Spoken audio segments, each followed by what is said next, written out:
Hello viewers, unboxing video में आप सबका स्वागत है और मैं इमरान। आज मेरे पास जो डिवाइस है ये है Vivo Y29 5G स्मार्टफोन।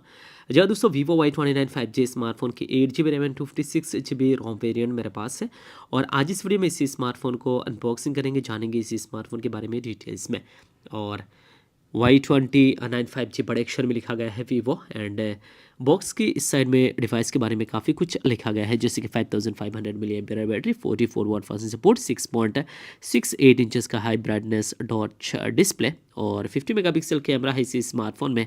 और मेरे पास 8 to 56GB वेरिएंट है टाइटेनियम गोल्ड कलर के साथ में। और यहाँ पे इसी Vivo Y29 5G स्मार्टफोन को अनबॉक्स कर दिया और जैसे ही अनबॉक्स करते हैं कुछ इस तरीके से हमें टाइटेनियम गोल्ड कलर के साथ फ़ोन दिखाई देता है। बाकी बॉक्स कंटेंट देखा जाए तो बॉक्स के अंदर यहाँ पे एक ट्रांसपेरेंट केस कवर दिया गया है अच्छा बटन के साथ में। बाकी यहाँ पे सिम इंजेक्टर है। इसके अलावा इसी बॉक्स के अंदर कुछ डॉक्यूमेंटेशन और Vivo की तरफ से देखने को मिल जाता है। और ये है 44 वाट का Vivo का फ्लास्ट चार्जर, एंड इसी चार्जर के अलावा यहाँ पे एक type A to type C cable दिया गया है। और ये है smartphone Vivo Y29 5G smartphone.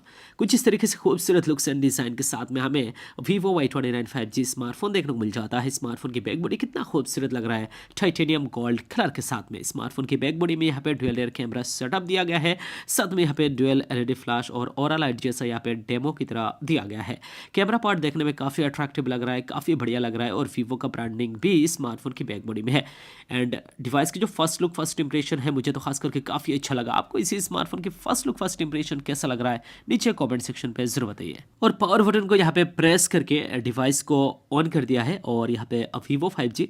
चलिए डिवाइस को यहाँ पे सेटअप करेंगे। बाकी फिजिकल ओवरव्यू इस तरफ हमें सिम ट्रे नजर आता है, इस तरफ volume up and down button, power button, इसके साथ में फिंगरप्रिंट स्कैनर, नीचे speaker grill, type C port, microphone, 3.5mm audio jack, ऊपर अगेन स्पीकर ग्रिल, यानी ड्यूअल स्टीरियो स्पीकर के साथ में ये स्मार्टफोन है। 300 प्लस वॉल्यूम, ये सभी ऑप्शन अवेलेबल है। एंड डेफिनेटली मुझे तो डिवाइस के लुक्स डिज़ाइन बिल्ड क्वालिटी बहुत ही ज़्यादा अच्छा लगा। और इसी डिवाइस की जो बैक बॉडी है पॉलीकार्बोनेट बॉडी यानी plastic back body and plastic frame के साथ ये स्मार्टफोन है। डिवाइस की वेट है 198 ग्राम, जो थिकनेस है 8.1 mm थिकनेस के साथ ये smartphone. IP64 dust and water resistance भी मिलता है हमें। और इसी डिवाइस में हमें अलग अलग वेरिएंट देखने को मिल जाता है। 4GB 128GB, 6GB 128GB, 8GB 128GB, 8GB 256GB, 4 अलग अलग वेरिएंट। और डिवाइस में हमें 3 अलग अलग कलर देखने को मिल जाता है। मेरे पास जो है वो है टाइटेनियम गोल्ड कलर, इसके अलावा डिवाइस में diamond black and glacier blue, अलग अलग कलर में ये डिवाइस मार्केट में अवेलेबल है। डिवाइस में अलग अलग वेरिएंट भी है।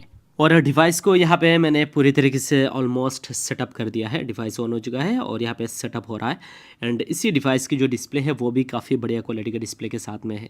जी हाँ, डिवाइस में IPS LCD दिया गया है 120 हर्ट्ज रिफ्रेश रेट के साथ में। 6.68 इंचेस का HD प्लस डिस्प्ले है, 720x1600 8 का पिक्सल्स, 264 ppi डेंसिटी रखा गया है। तो देखा जाए डिवाइस की जो डिस्प्ले है काफ़ी हद तक बढ़िया क्वालिटी का डिस्प्ले है, लेकिन HD प्लस से फुल HD प्लस होना चाहिए था।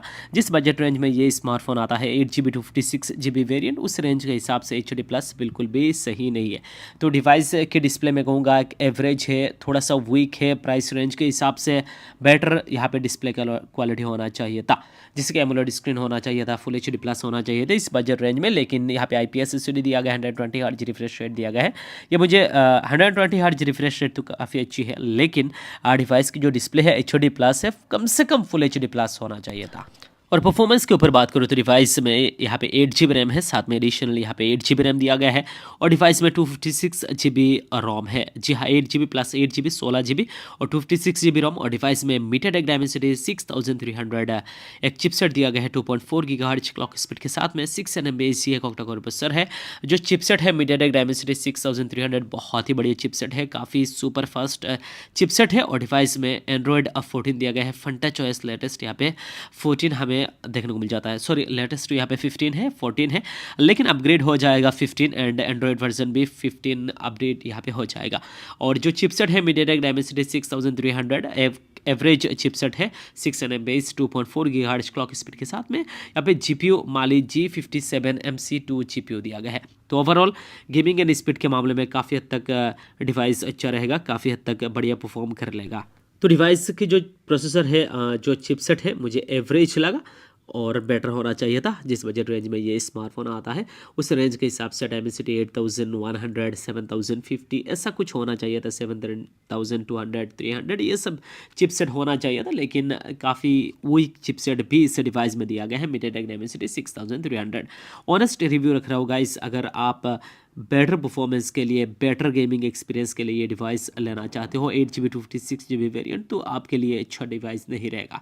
डिवाइस की 4GB 128GB वेरिएंट वगैरह इस प्राइस रेंज के हिसाब से ठीक ठाक है, लेकिन 8GB 56GB वेरिएंट काफ़ी हाई प्राइस में आता है, लेकिन उस बजट रेंज में अगर डायमेंसिटी 6300 है तो अच्छा नहीं है। साइड माउंटेड फिंगरप्रिंट स्कैनर दिया गया है पावर बटन के साथ में, ये भी ठीक ठाक है, ओके है। कम से कम इन डिस्प्ले फिंगरप्रिंट स्कैनर होना चाहिए था। In display fingerprint scanner AMOLED screen होता तो दिया जा सकता था, लेकिन यहाँ पे IPS LCD दिया गया है।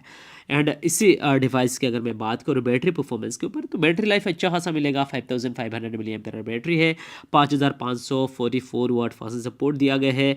और इसी डिवाइस के कैमरा के ऊपर बात करूँ तो डिवाइस में यहाँ पे डुअल रियर कैमरा है, 50 मेगापिक्सल का प्राइमरी कैमरा दिया गया है। साथ में यहाँ पे हमें जो सेल्फी कैमरा दिया गया है वो दिया गया है 8 megapixel, 50 megapixel primary camera aperture f1.8 के साथ में, and 8 megapixel selfie aperture f2.0 के साथ में। बेसिक यहाँ पे कैमरा दिया गया है, rear camera and selfie camera. ये कुछ कैमरा सैंपल जो ठीक ठाक है नॉर्मल फोटोज़ के लिए, नॉर्मल यहाँ पे वीडियोग्राफी वगैरह के लिए तो ठीक ठाक है, ओके है। लेकिन एक्सपेक्ट बहुत ही ज़्यादा हाई आप मत कीजिएगा इस स्मार्टफोन में, क्योंकि नॉर्मल फोटोग्राफी करके आउटपुट ये स्मार्टफोन देगा, और ये इतना बढ़िया आउटस्टैंडिंग लेवल की नहीं है और ख़राब भी नहीं है, बस काम चल जाएगा, ऐसा फोटोग्राफी ये स्मार्टफोन देगा आपको।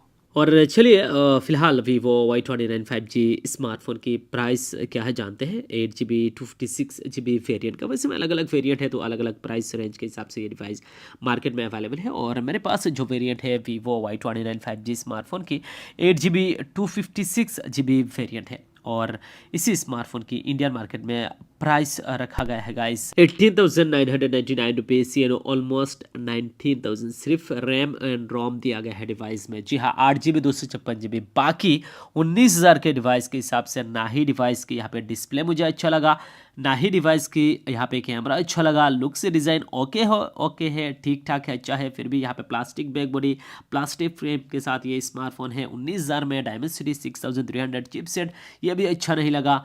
बैटरी लाइफ अच्छा है, 5500 है, 44 वाट फास्ट सपोर्ट, तो इसमें थोड़ा सा अच्छा है, डिवाइस ख़राब नहीं है इस मामले में। लेकिन बाकी ओवरऑल परफॉर्मेंस देखा जाए डिवाइस काफ़ी ख़राब है गाइस 19,000 के डिवाइस के हिसाब से।